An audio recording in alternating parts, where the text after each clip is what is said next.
Hi Venkat, good morning. Yes, very good morning.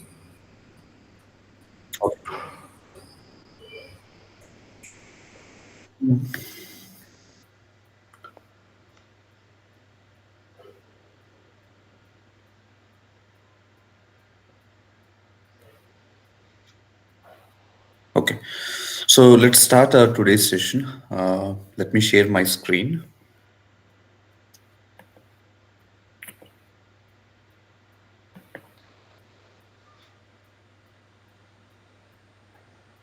Are you able to see my screen? Yes, Yes. Okay, so today we will discuss about for loop in Python. Okay, on Friday we have discussed about control flow statements, which are actually if, else, elif, and nested if. So these are all the control flow statements that we regularly use in Python. And after that, we have seen while loop. So what is the purpose of while loop? How we will implement while loop in Python? And then we have seen a nested while also.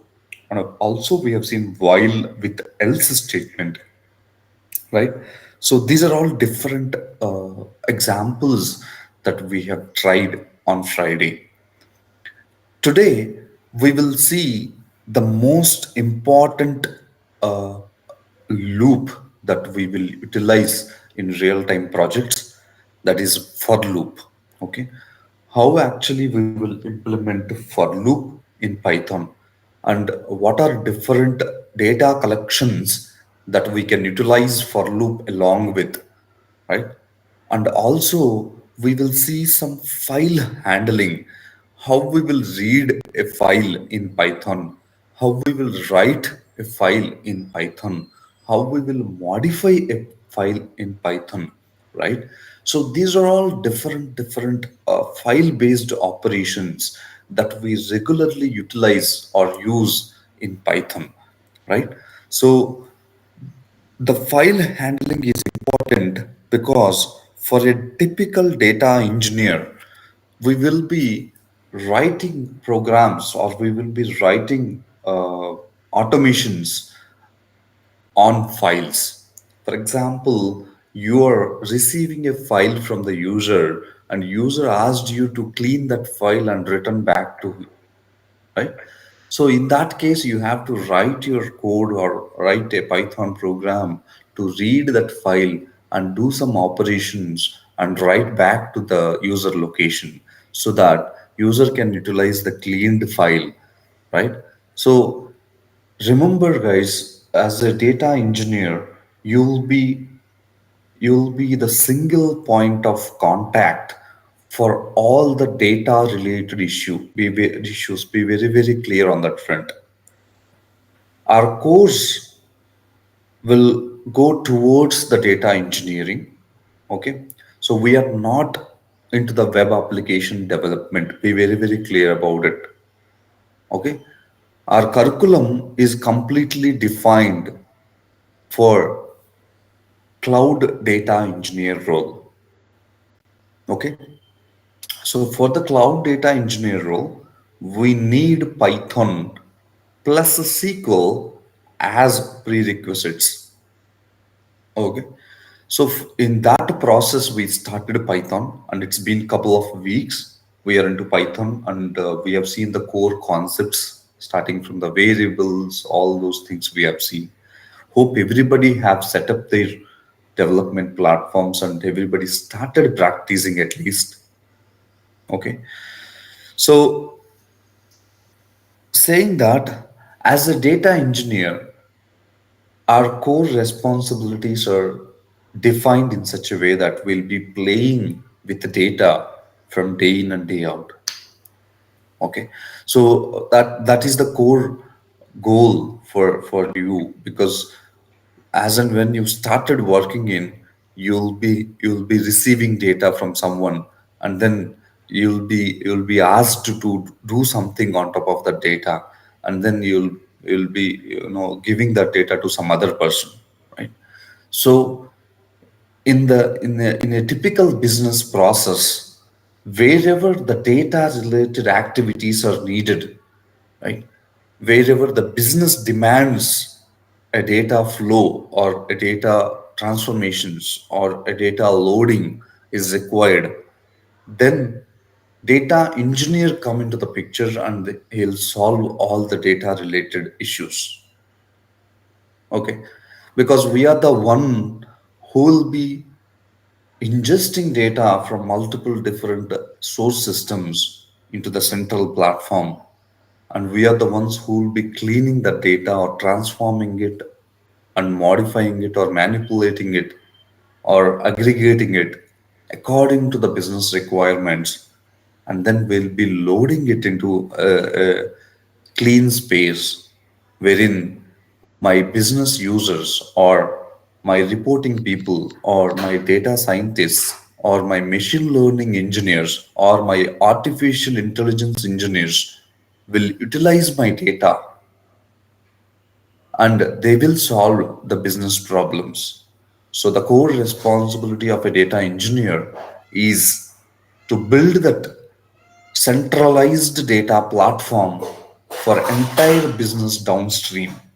The downstream includes visualization teams, machine learning teams, artificial intelligence teams, reporting teams. It may be a single user as well, but the responsibility remains same.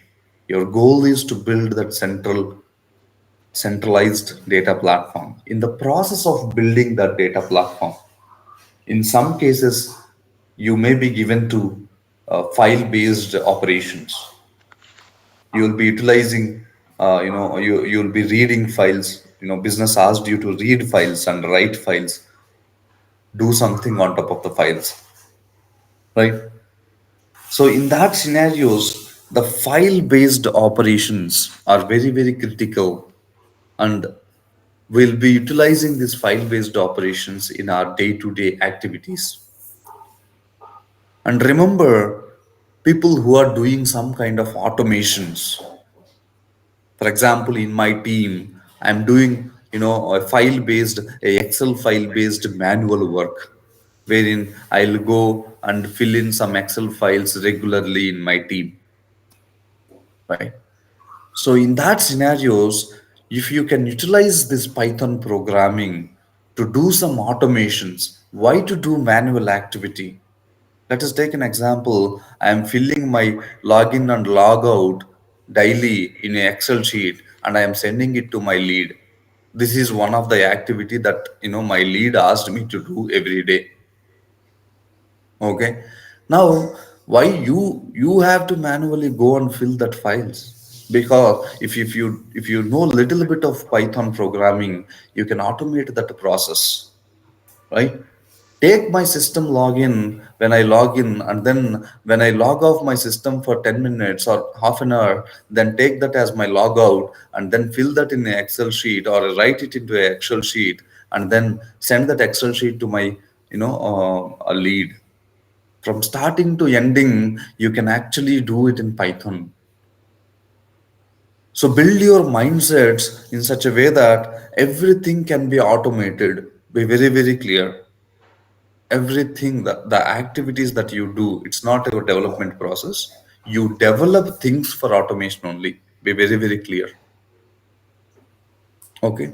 So in real time projects when you are working in, people will come to you with different approaches or different solutions or different manipulations. But end of the day, whatever the technology that you have to stand for it, and you have to adopt the things that are coming in, adopt the problem statements that are coming in, and find out the solutions in the programming language that you are aware of, right? For example, your lead came to you and saying this kind of scenario: hey, Venkat, I'm getting some Excel file and I need to process it. I need to apply some filters and then I need to see it because it's a very big Excel file. I'm not able to do it manually every day. And these are some standard logics that I will apply. I will do some formulas and I will compare two columns and I will do some VLOOKUP, and then I will do filters, apply filters, and then I will save it in a new Excel file. And that new Excel file is very important for me because all my logics has been applied on top of raw Excel file. Assume this is the scenario that you are talking to your lead, right? So you have to utilize that opportunity. Hey, for example, my lead is his name is Clark, let us say, and hey Clark, why you need to suffer a lot with this manual processing? Give it to me. I will build a simple Python module which will do this processing for you and which will send out an email on a regular fashion for you, so that you don't need to go and manually edit your Excel file, and the automated script will send you the processed Excel file. Every day you will schedule that Python script to run in midnight 12 a.m. so that your lead will receive that processed file, and your lead will feel very happy that you have such a automation mindset and you automated few things. And when you get confidence on you for anybody, right, you have to prove yourself, be very, very clear, right? If I want to trust you technically, or if I want to see you technically strong, when I will get that confidence, you have to prove that, right? In real time projects also, the similar thing will happen. Be very, very clear. Okay. So you have to face scenarios, you have to take the challenges and solve them, so that the entire team will trust you technically. The entire team will get confidence on you technically, right? So to do that, the deeper understanding of the technology is very, very important. Be very, very clear. When you'll do things confidently, you have to be very clear on the concepts that you know. You have to have that curiousness to go deep dive into any of the problem statement that you are given, right? So these are all the things, some real time based concepts, guys. So you have to adhere to this kind of concepts. There is no way that you'll escape and then do things. No, everyone in this session should face this kind of scenarios or situations, and you have to build your automotive mindset, right, with the technology that you are learning. Even in your day-to-day activities also, if few people have their businesses in their homes, their fathers doing businesses, or they are filling some manual Excel files, if you know Python, you educate, or you go and take charge and try to build some solutions to your businesses, right? So something you have to think, end of the day you have to put your brain into it and come up with some kind of solutions. That's where your for loops and your file handling in Python are very crucial to learn. Okay. So now let's jump in quickly to our for loops, and later on we will see the file based operations. Okay. Now, why for loops? Okay, we have while loop, Venkat. Why for loop again? Right. So let us understand the difference. Okay. So I'm just creating a new Python file in my DE directory. Okay, it got struck. Let me close and reopen my IDE.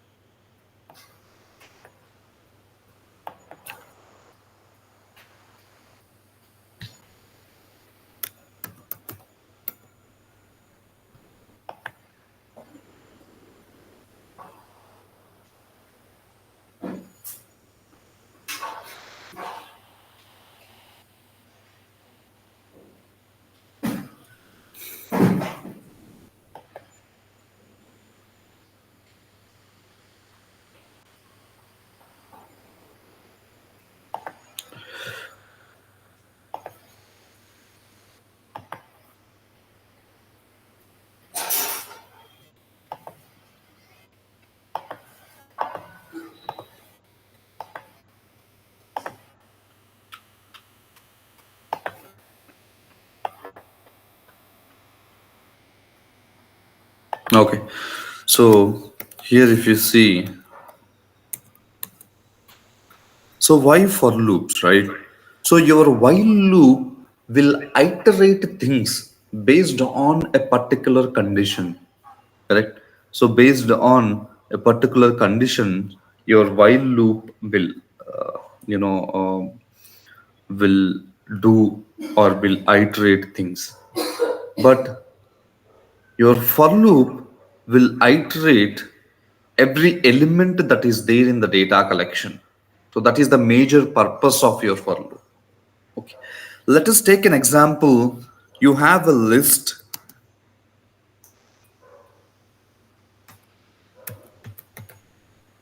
Okay.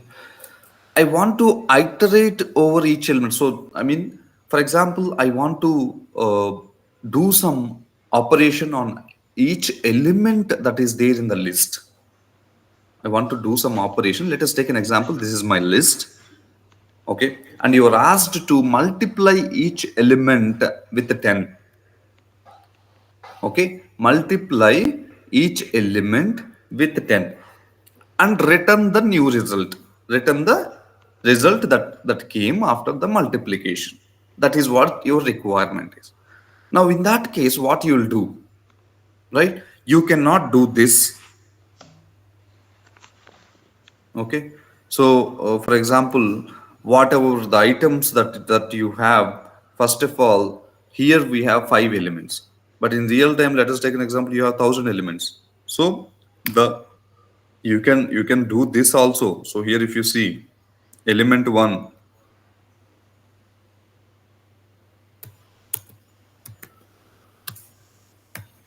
L1 of 0. Okay. Now you got the first element. Okay. You multiplied it to 10. You assigned it to a variable temp var. Okay. Now you got the first element and then you have multiplied it to 10. Okay. And then you assigned it to a variable. Okay.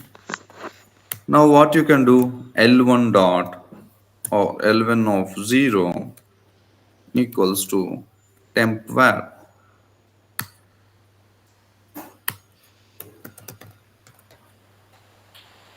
So here if you see what I'm actually doing, guys, I'm taking each element manually and then I'm trying to multiply it with the 10 and I'm storing it into another variable and then I'm actually updating my list.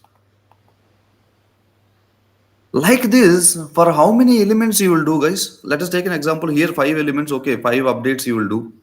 But in real time, you have 1,000.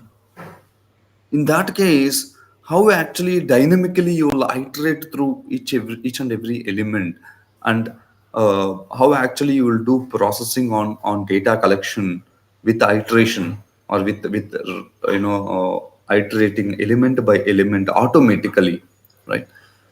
That's where your for loops do wonders, guys. Okay. Now let us implement the same logic with the for loop, right? So here, if you see whatever you have done it manually. Now let us see how actually your for loop works. So for you'll assign a temporary variable in for loop always for I in L1 colon enter. Your for loop always utilizes this temporary variable. What is the meaning of this temporary variable?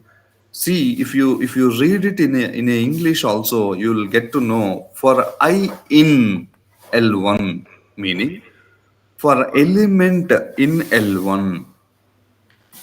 Now every element will come and it will store in the variable I.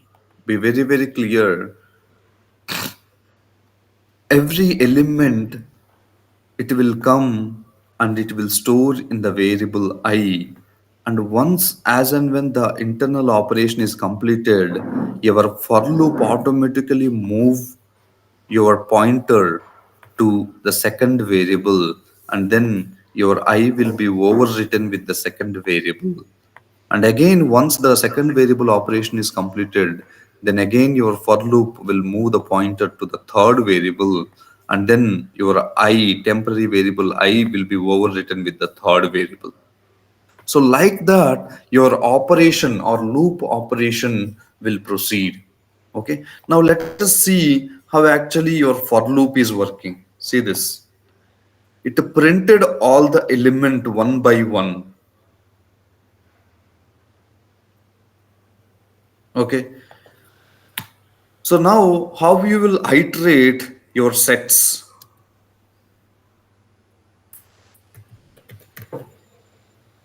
right? Is your for loop limited to your lists? No, not at all. Is your for loop limited to your, tuples? Or is your for loop limited to your lists and sets only? No.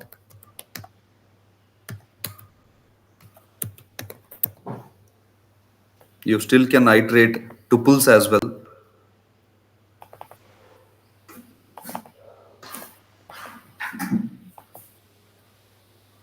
right?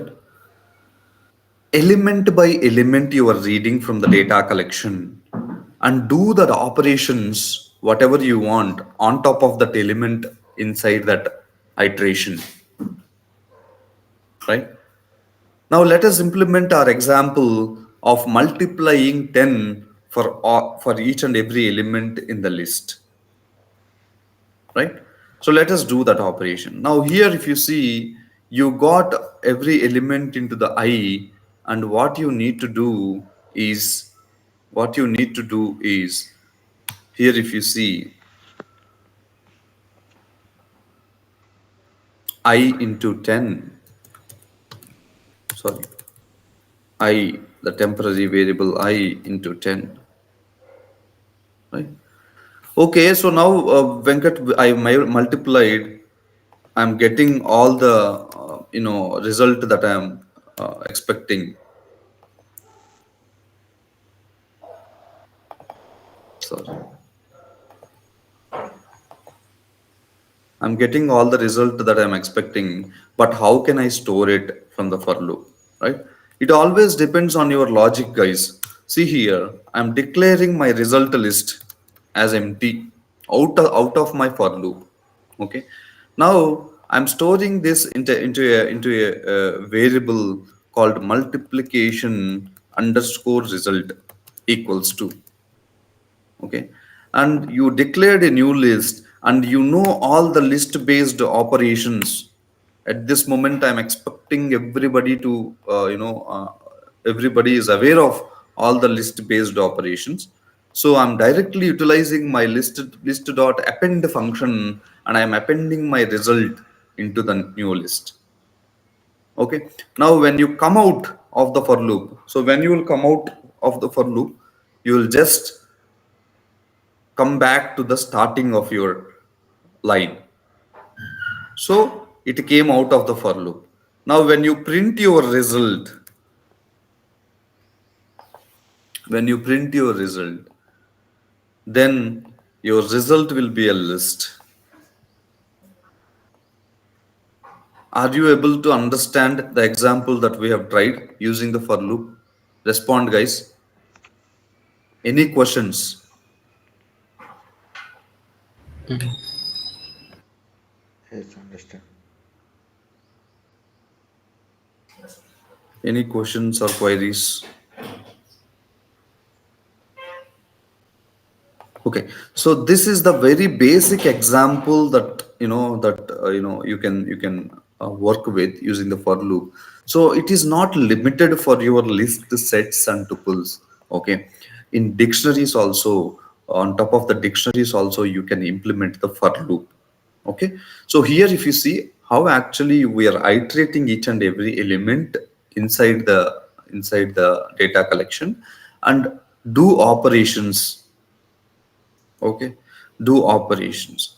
So your for loop handling on top of the data collection is in two ways, guys. Okay, this is one way of doing the for loop, meaning taking the element directly and iterating that element from the for loop. Another way of doing for loop is iterating your indexes. Okay, iterating your indexes from the data collection. This is the second way of implementing the for loop. Okay, the first way is iterating your elements directly. Iterating your elements directly. The second way is iterating your indexes, and based on the index, you're getting your elements is second way of doing the for loop. Okay, how we will do that iteration we will see now. Okay, now this example clear, guys? So iterating each and every element that is there in the data collection. Iterating dictionaries we will see in our next step. But for now, iterating your three types of data collections that you have: list, set, tuple. The same process will go. Okay. Now let us understand how we can iterate a data collection through its indexes. Okay, through its indexes. Now let us see that process. Here, if you see, for I in, we know Zero. indexes will start from, guys, 0 to, okay, here if you see 0 1 2 3 4, I have, okay,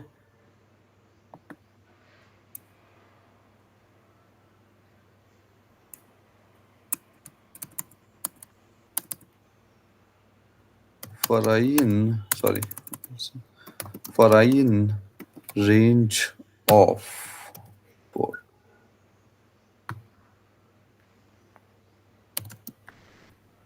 Okay, so print I. So when you want to iterate, when you want to iterate, you need to understand, your range operator. Okay, so what range will give? Range of 4 will give, starting from the 0. Okay, starting from the 0, it will give you those many elements. Okay, 0 1 2 3. Okay, so if you want to, return 10, you can go for 10. Okay, now here I need 0 1 2 3 4, right? I need fourth index also, right? So it starts from 0 and it will give those many positions that you pass inside the range. Okay, now here if you see, I have given this length of my L1. See this, how dynamically you're, increasing your complexity step by step. See this. Now I got all my indexes. Are we clear, guys? Length function, we know, when when we are discussing lists, we have discussed it. We understand the range functionality, how actually your range is behaving, right? Let us say you have given range of 4. Starting from the 0, it will give the incremented value up to 3. Meaning, when you say range of 4, the kernel will understand starting from the 0, you need 4 elements, 4 incremented consecutive elements. That is what your kernel will understand. So that it has given 0 1 2 3. Okay, and your length function will count your number of elements starting from the 1. Okay, so that is why if you see, your length function has given 5 result. Okay, so because it has given 5 result, your range function is taken 5 as an input, and it started printing from 0 up to 4. Guys, are we clear? with range and length function. Anybody is in confusion? Anybody needs one more time explanation?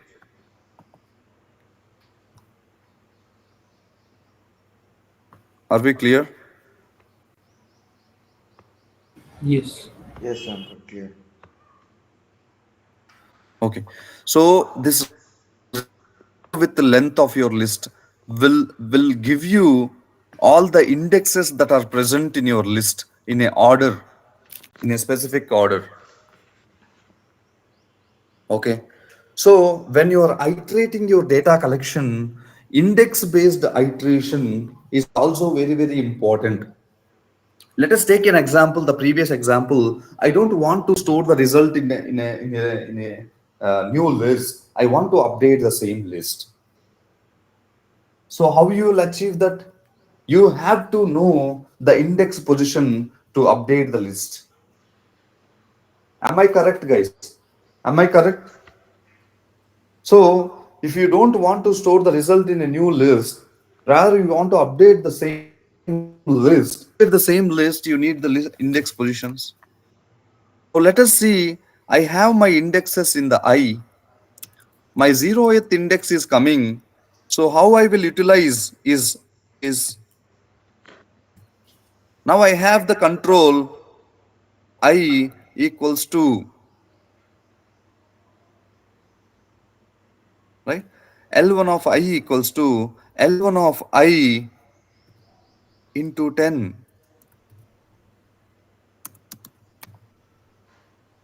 Understand this line, guys. It's very, very important.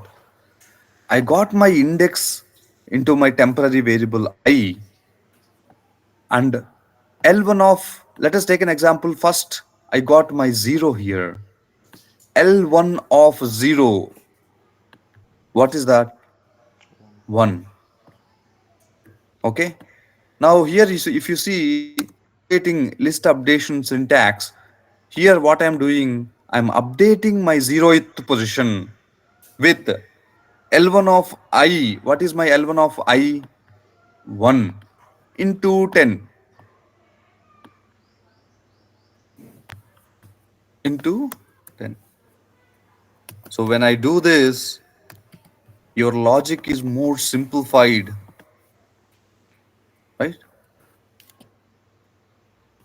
And you your job is pretty much easy if you know for loops along with indexes also.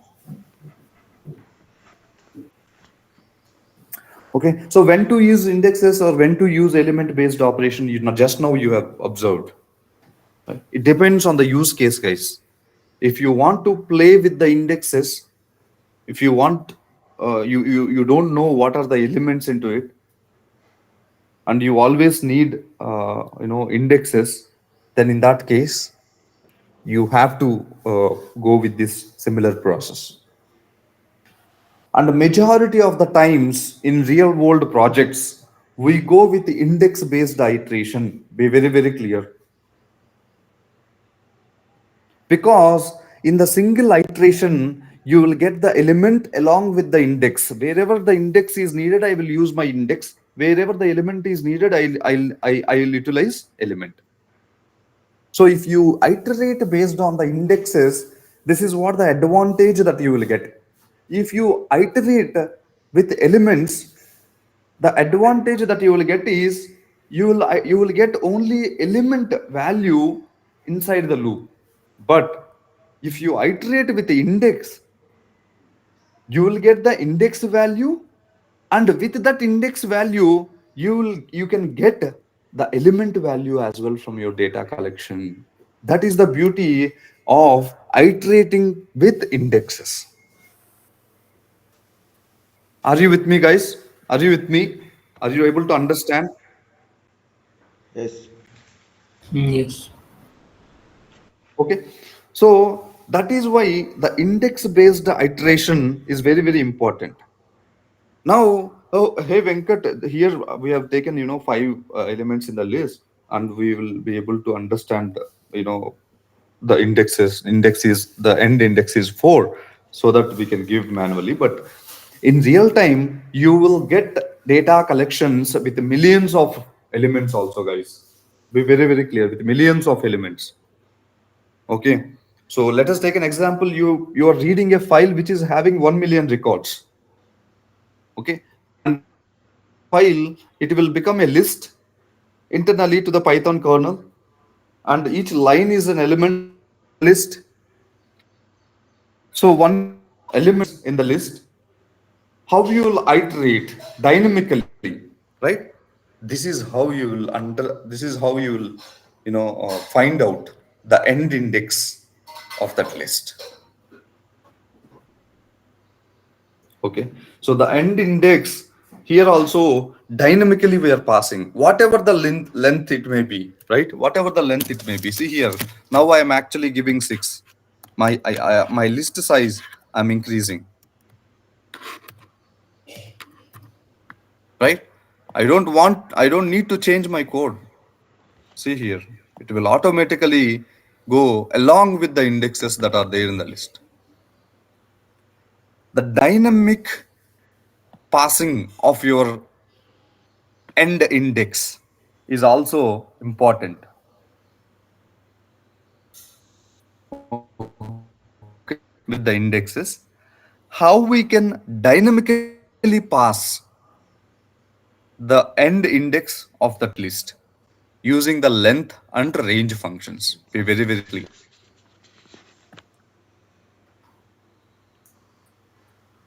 Okay. So this is how you will iterate your lists.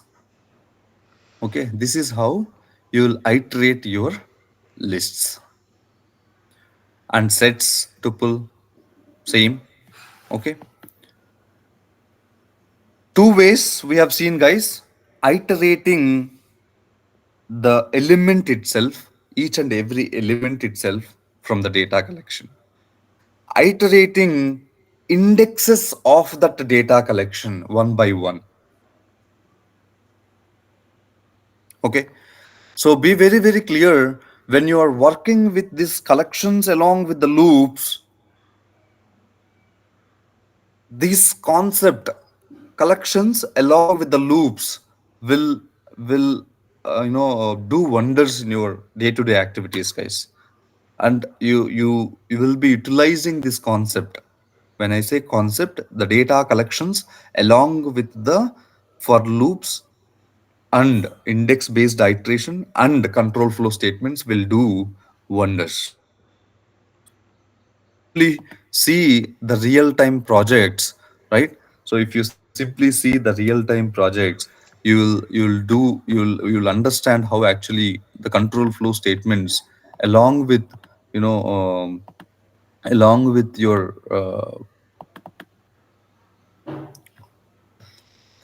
I don't think I have utilized any kind of, yeah, here. So the control flow statements along with your for loops will do wonders. So from my main program, I'm controlling my program based on the variables that I have, and I'm utilizing my iteration logic in the end, inside the process, and then I'm serving my business purpose, right? So at this moment, don't worry about all these things, guys. Eventually, you will go to that point where you will understand these lines. But try to see how actually you are using your loops and control flow statements to control your code flow, right? So you need to understand, or you need to put your brain to get some value out of these concepts. Okay, so the logical thinking is very, very important at this moment, guys. Be very, very clear. Okay, I will learn whatever you teach, Venkat. I will practice whatever you teach, Venkat. You are unfit. Be very, very clear. You have to use your brain to solve the problems. Okay, so my problem statements are pretty much from my experience, or pretty much from my use case based solutions. But you may get different problem statements in your projects. Okay, so at this moment, for starting from this point, you have to start using your brain to build solutions. So what do I actually mean by that? Let us take an example. You have got a scenario wherein you need to identify, or you need to print only the odd indexes from your list. Okay, so in interviews also you will face this kind of questions, guys. So they will give you a list and they will ask you to print some result, okay, to test your logical thinking. Now in my use case, let us take an example. I have this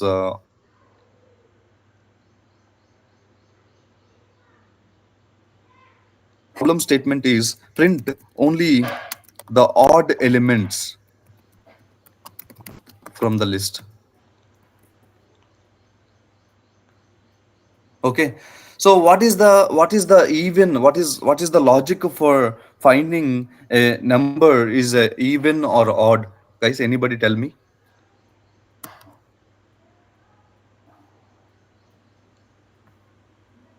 I find out a number whether it is a even or odd. How you will find out? Um, we'll try to divide that number by 2. If we got the quotient as 0, uh, Mhm. we'll take it as even Quotient or reminder? or reminder. Okay, Yeah. fine. So that is how we will differentiate whether a number is even or odd. Correct. Now my requirement is print only the odd elements from my list. Okay, so in that case, how you will utilize your for loop along with your control flow statement is very, very important.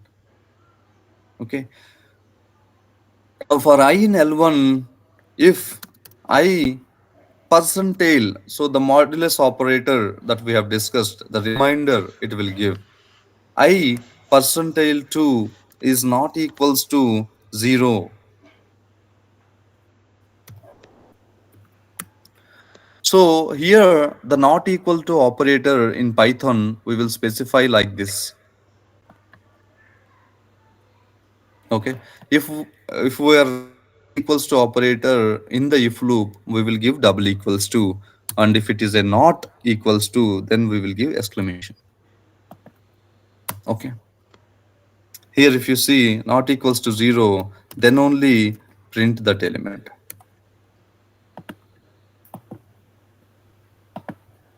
So it always depends on your logical thinking. Be very, very clear. Okay, the same problem statement, if someone asked you to print only the even elements or even elements, so you simply can modify your condition and print it. I don't want to print the result. I want to store it in a list and then return that list. Okay, so in that case, how actually you will you will do that logic? It's your choice,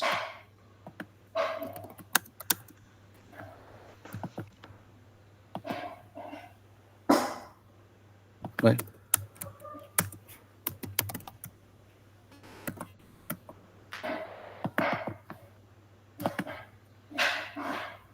Okay, so why people always feel like coding is difficult, coding is difficult, coding is difficult? Because you have to put your brain for it. So that's where people will go, do some backstep when we start coding. Coding, it's very scary. I'm very scary. I don't know ABC of coding. But when you put your brain, it is that much easy to print whatever required or to do whatever is required. If we know the concept or if we know the technology, then definitely it's in our brains how we can actually put the technology to solve the problem statement. Okay, now I'll give you one more example which I faced in recent interviews, right?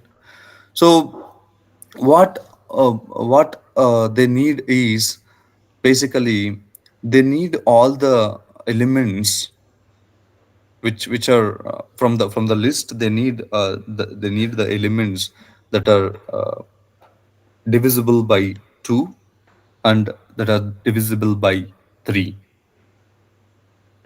Okay, so only these two elements they need. Okay, so in that case, what we will do? Okay, here if you see,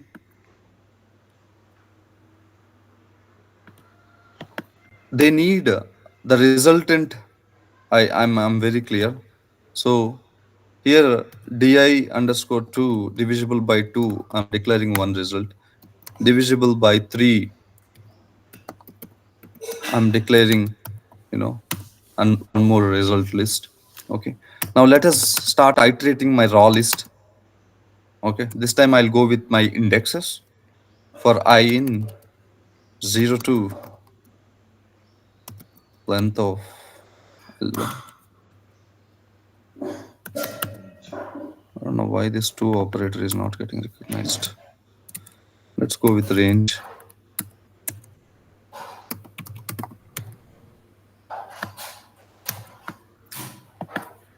Okay, now I got my index.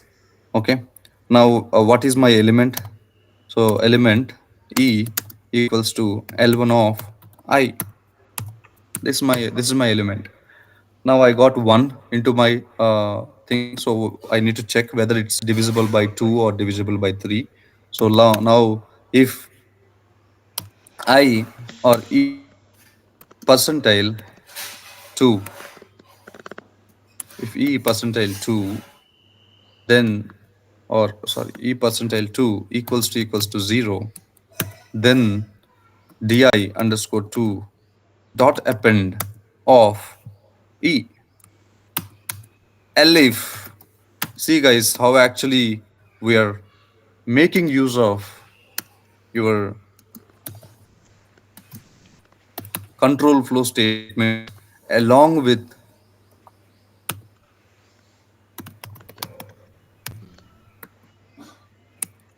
right?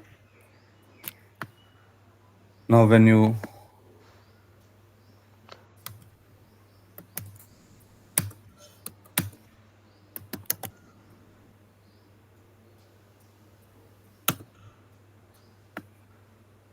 right? So be very clear in implementing your logic, guys. Are you with me, guys?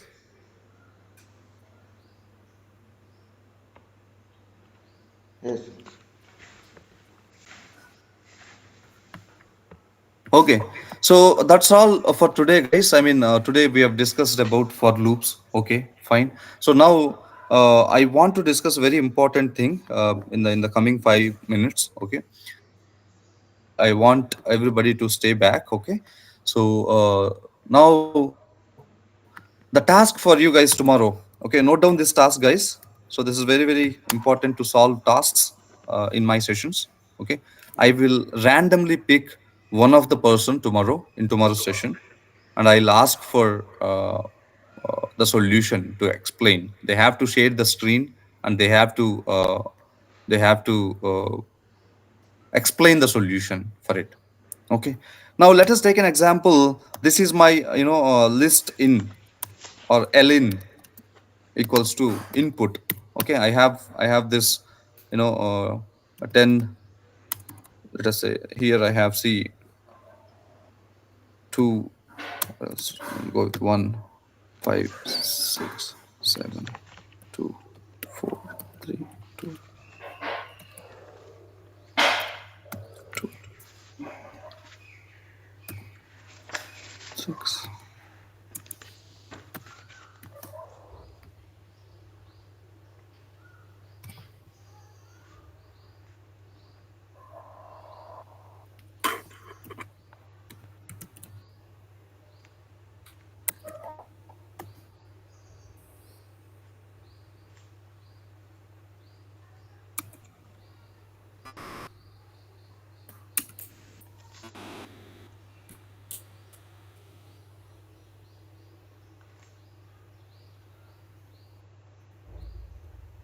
Okay. So observe this list, guys. Here I have list of elements. I'll send this list in the chat. Okay.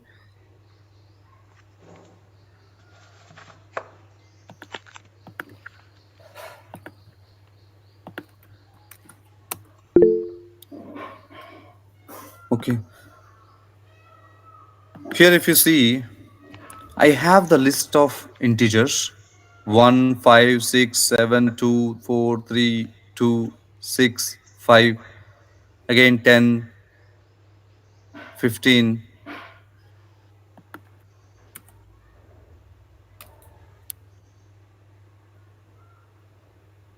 Okay. 10, 11, 12, 13, 15. Okay. And then 21, 22. So the problem statement is, guys, find out the longest sequence from the input list. So from by tomorrow, guys, everybody in the session who joined today, everybody should come up with the solution, implement the logic, and then they should be in a position to explain it clearly to entire audience. Be very very clear. I'll go to Google and copy the logic and then run it. No, won't work. Okay, you have to explain it very clearly. I will ask the questions again. Okay, so you have to, there is no other go, you have to practice. Okay, so find out the longest sequence from the input list, meaning here if you observe, there is a sequence of elements that you see 1, 2, 3, 4, 5, 6, 7. That is one sequence. 10, 11, 12, 13. That is one sequence. 22, that is one more sequence. Which is my longest sequence, guys? 1, 2, 3, 4, 5, 6, 7. That's my longest sequence. There is no 8 and 9, right?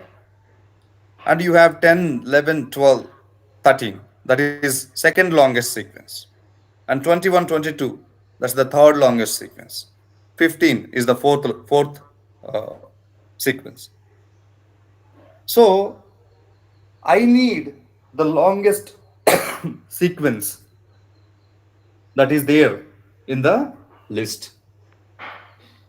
Okay. So how actually you will implement the for loop with individual iteration and then along with your control flow statements is your job.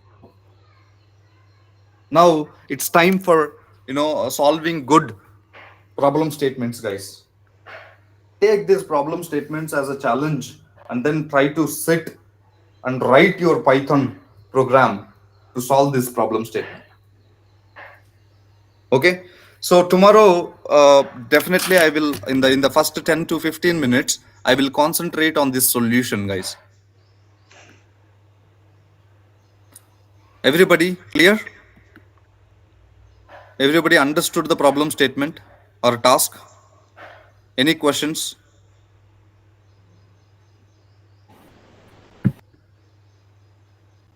Okay.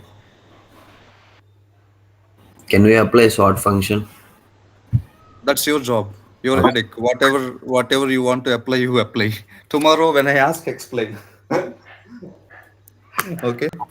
So let's yeah, let's see who will solve and who will be that person. I'm expecting everybody to solve. Okay. So if you understand the concepts of iteration and then this list methods, all those concepts, definitely you'll be able to solve it. Okay. Let's see who I think I'm expecting 90 to 95% of the people will solve it, because it's a very simple logic. When you sit and think, you will definitely get it. So try to understand if you clear about the basic core concepts, just go back and revise once and then try to sit and crack it. Okay. So that's about the technical things for today. Okay. Commercial things, right? So most of the people, you may join this session from the reference, or you may join directly. Okay. But I want to make one point clear. So demo sessions for our classes has been completed. Okay. So demo sessions are completed. So starting from tomorrow, if you feel like you, if you feel like, okay, these sessions are helpful to me.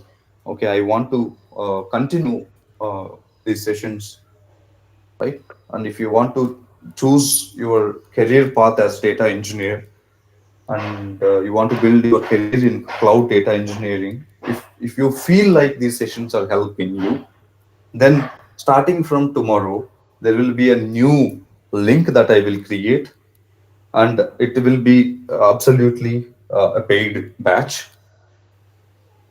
People who are really interested, people who are who wants to come along with me in this data engineering journey, so definitely they can start uh, giving your acceptance in the chat, so that I will note down the names, and people who want to go back at this moment, they can actually hold. Okay. So be very very clear, guys. I mean, if you once you sent the name in the chat box, you have to be very punctual, or you have to be very regular to our sessions. Otherwise, it's your money, it's your time, it's gonna waste. Okay. So take this note very seriously, and people who are willing to travel with me in this in coming 2 3 weeks, you can update your acceptance in the chat, so that I will note down their names. Okay. Okay. Sri Ranganath, Sai Teja.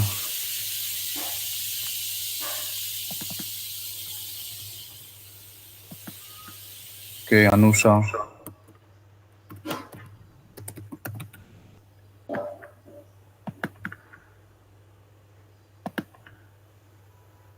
Okay. Ramaya, Noor Basha, Tarun.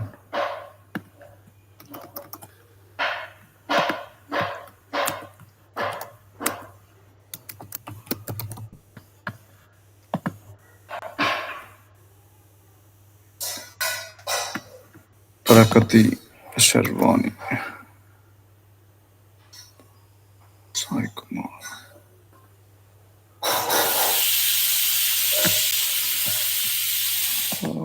Who else are there pending?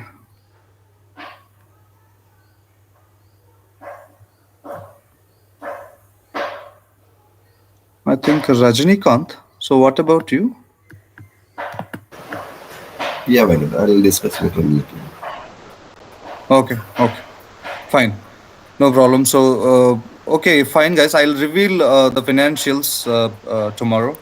Okay, so I'll explain the financials also tomorrow in tomorrow's session, and then I'll also share the payment process, everything. Starting from tomorrow, we will go deep dive into the data engineering concepts, and the data engineering concepts demo will start from next week. By next week, we will be completing the Python sessions. Okay. Next to next, we'll start with the data engineering demo, and then we will be jump into the SQL. Okay. So that's the process for this sessions. And yes, so that's all for today I have. Thank you so much for joining today. Once again, tomorrow. Thank Thank you. Thanks.